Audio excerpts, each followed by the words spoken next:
So the way that I tend to break this down in terms of areas that you want to look at for improvement is think of climbing as being 4 different brackets for performance: technique, tactics, physical attributes, and mindset.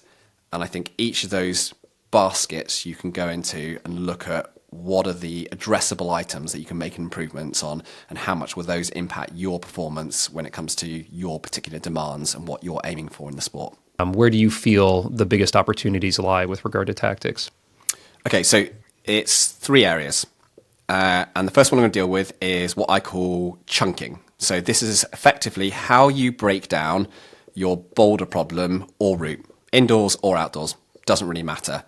And what you want to be able to do on anything that you're tackling, whether it's a 1-session project or a 100-session project, is break down that thing that you're trying to deal with into all of its component parts. So it's in individual moves, and perhaps you could call it individual sequences. It depends on how kind of granular you want to get on this.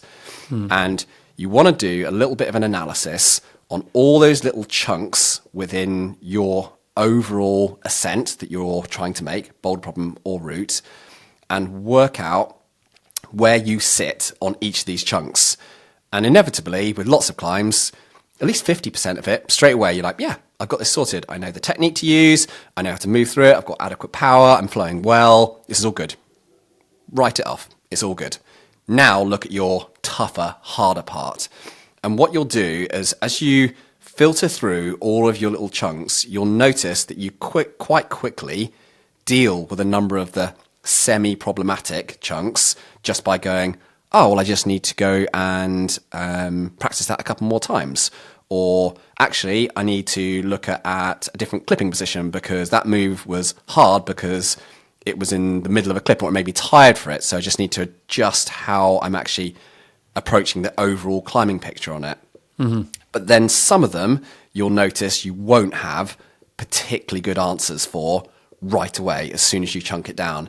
And these are the areas where I would like to point people towards attaching all of their energy to dealing with this bit of problem solving, because they are often the ones which you end up avoiding because they don't have straightforward answers, and they are the ones which ultimately will limit your successful ascent, I think.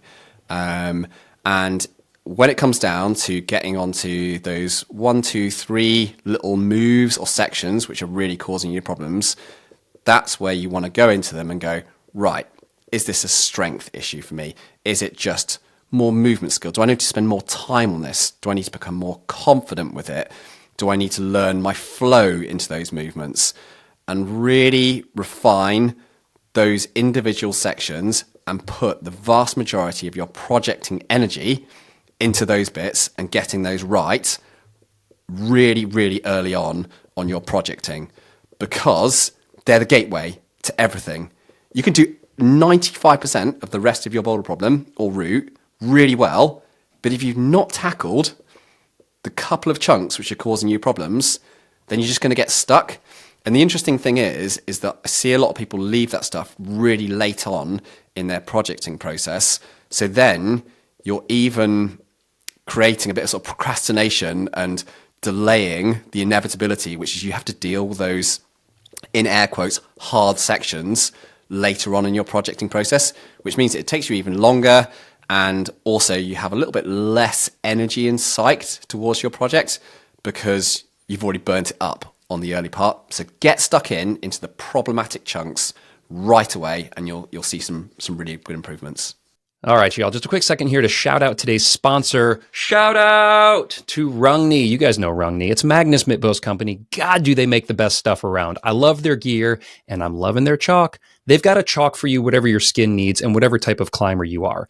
Indoor on volumes, boards, outdoor on rock. They've got your Mag Dust, Mag Juice, Super Dry, and now Mag Lock, which is this like mysterious, super expensive, but only use a little bit of it stuff that will absolutely keep you on your project longer than anything else out there. I'm telling you, I've tried all of this stuff indoors and out, and it's just the best around. I don't have to sell you on it because once you try it, you're going to be like, oh yeah, that's the best around. So if you want to give it a try, you can score yourself a bundle with some free shipping and 10% off using code STRUGGLE at checkout down there. I really appreciate it. It supports me so I can keep making videos like this, which we are going to get back to right now. I like that, Tom. That's not the way I always tackle things. That's maybe not the way I ever tackle things. I tend to work out. I mean, I think I fairly quickly identify the cruxes for me. And they may be not the actual cruxes. It just may be for me because of the way my style is or, whatever. I just climbed a route differently than like a friend of mine. But in any case, I think I tend to identify those somewhat soon, but then I do spend a lot of time kind of on the more moderate or easier stuff, trying to get flowy or doing low points. And there are some like tactics in there that I think are helpful, but you like this idea of identifying what you feel are those kind of gateway, like the bottlenecks, if you will, to the send, to progress, and then really trying to dial those in first, and then you go back and start to move into other sections. You essentially, do you go in reverse order or order of hardest to easiest in terms of the chunks? It's really talking about just the investment of your time. Is the biggest, most problematic chunks within your projecting process are going to take you the greatest amount of time to solve them. So right. To me, it always seems illogical to leave them till too late in the process, because I kind of see it like, in my head, I see it like almost like a Gantt chart and lots of horizontal parallel bars of time invested. So if you leave all the biggest, longest bars until the end and deal with all these little short bits, which could be run concurrently with dealing with the big, long, time-consuming bar, sure, you'll just get to the end faster.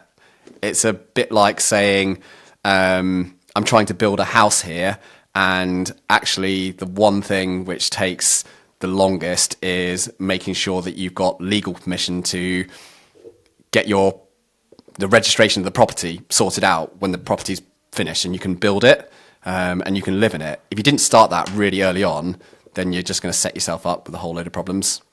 Yeah. Dig it. Okay, great. Love that exercise. And that's something we can all do, to your point, whether it's indoors, outdoors, on a kilter board or whatever. You just identifying, hey, these are the chunks that are giving me the biggest problem. Tackle those first and work on the other stuff concurrently. Maybe when you're a little fatigued, you can go back and work out some other sequences, but make sure you're putting some energy into those hard chunks first. Okay, great. Which is also another good reason why, when you go and try your project on your first couple of sessions, go and look at all of the moves right away. Even if you think, I can't do these, just check everything out. Get a big picture overview and do that really early on.